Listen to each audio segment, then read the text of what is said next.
The economic sanctions against Russia are escalating. I've got some of the latest news on gold demand, ruble payments, and whether Europe and America will continue to receive Russian energy. Welcome to Silver Heist. Thank you to our returning subscribers and guests. We are a channel that likes to hold physical gold and silver.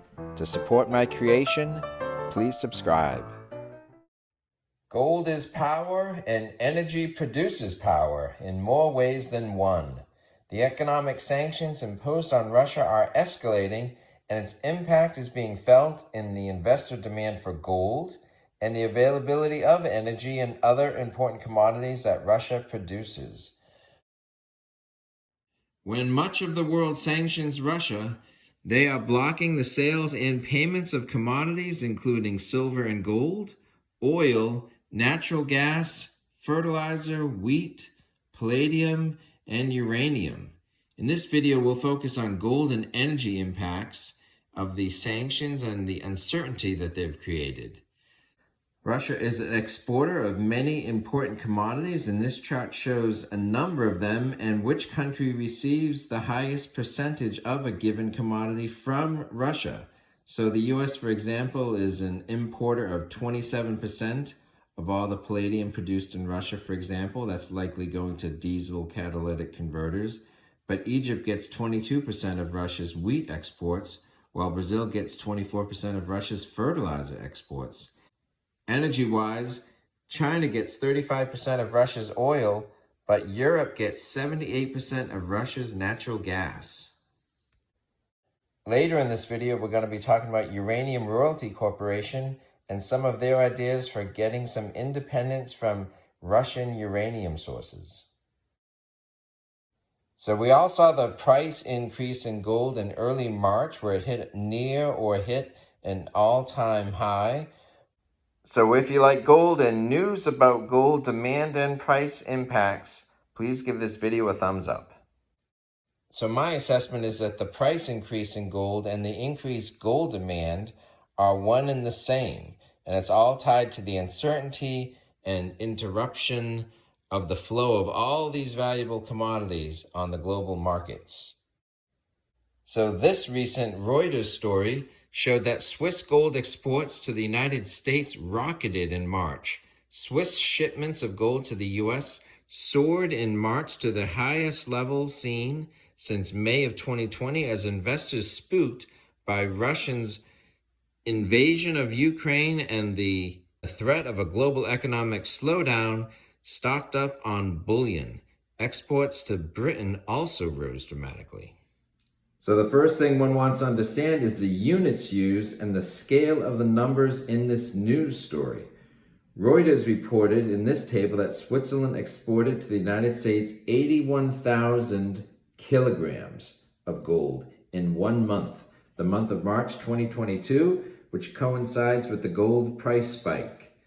That is the equivalent of 81 metric tons. If I told you that a Western country added 81 metric tons to the gold reserves, that would be a big number. But it was not a government central bank vault. It was likely Wall Street investors with big bars going to the COMEX vaults or passing through COMEX right into the hands of investors who took physical delivery. That could have been kilogram bars of gold, 100-ounce bars of gold, maybe even 400-ounce bars of gold.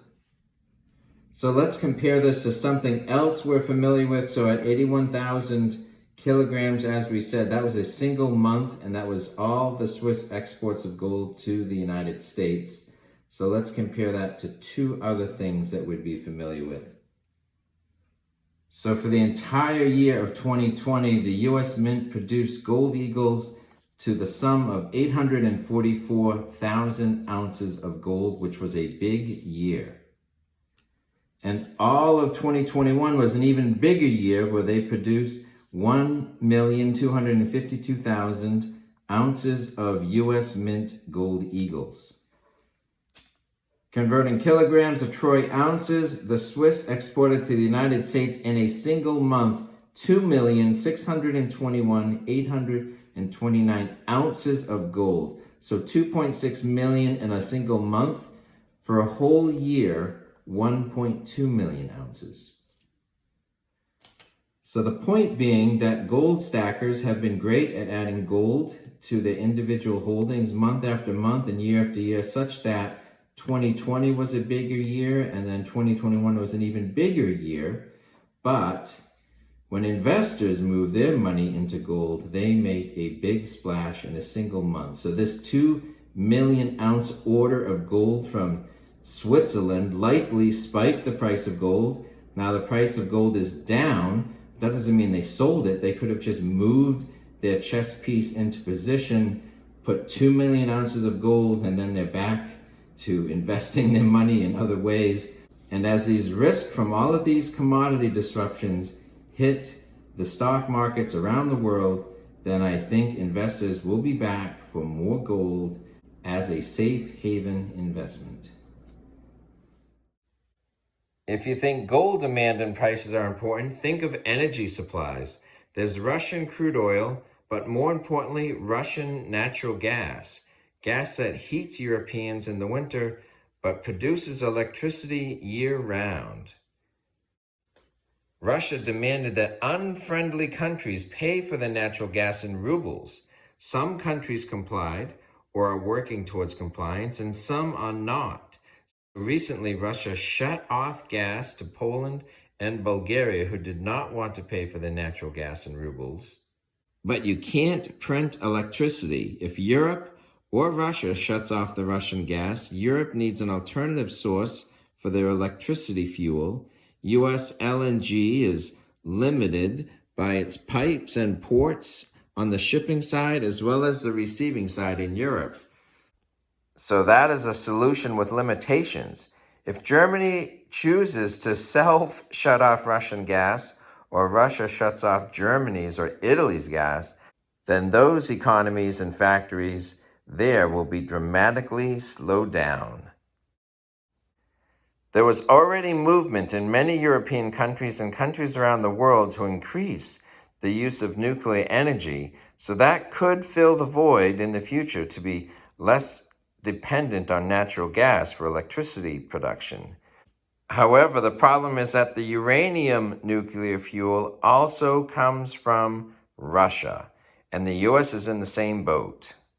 So there was recent congressional testimony regarding the US needs to rebuild a nuclear fuel supply chain in the United States not dependent on Russia.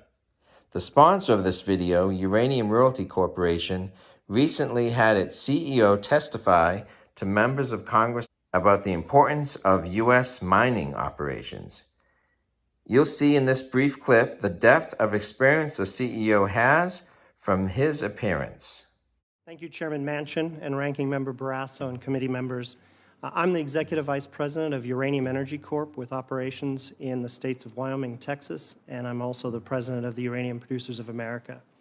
As a second-generation American uranium miner with 37 years of experience in the nuclear fuel industry, I'm proud to lead the trade association representing the domestic uranium mining and conversion industry. It's an honor to testify regarding America's dangerous reliance on strategic competitors for critical minerals like uranium. Nuclear power is an indispensable part of the American economy, powering 1 in 5 U.S. homes. As we integrate more and more intermittent sources of energy like wind and solar onto the grid, nuclear power represents a crucial baseload capacity that ensures that the lights always stay on. Unfortunately, almost none of the fuel needed to power America's nuclear fleet today comes from domestic producers. Employing predatory market practices, state-owned entities in Russia, Kazakhstan, and Uzbekistan now supply nearly half of the uranium consumed by U.S. nuclear utilities. We estimate that more than $1 billion per year in nuclear fuel purchases are flowing from the United States to Rosatom, the Russian state atomic energy company, which is an extension of the Kremlin and clearly part of the Russian military complex. Members of the committee, I would like to offer a roadmap for ending U.S. reliance on Russia for nuclear fuel. First, ban imports of Russian uranium. The U.S. has ample uranium resources and the capacity to produce them at the highest environmental, safety, and health standards in the world. Second, establish the Strategic Uranium Reserve. And fourth, uranium must be maintained on the federal critical minerals list. Our rare earth and critical mineral dependence on China is strikingly similar to what could happen with uranium if we don't act with urgency. My important message to you today is that the domestic uranium industry can meet this challenge. A robust domestic supply chain for nuclear fuel has never been more necessary. We stand ready to meet America's energy and national security needs, and I look forward to your questions. Well, thanks so much, Mr. Melby. Uranium Royalty Corp is listed on the NASDAQ. It's worth $338 million. They hold 1.5 million pounds of uranium purchased at an average price of $42.20, which is worth more today as seen in this chart. They hold royalties on uranium mines and plan on providing financing to future U.S. and other uranium mining operations in exchange for a royalty on every future pound of product produced. If you want to learn more, I've provided a link to a company presentation where you can conduct your own due diligence.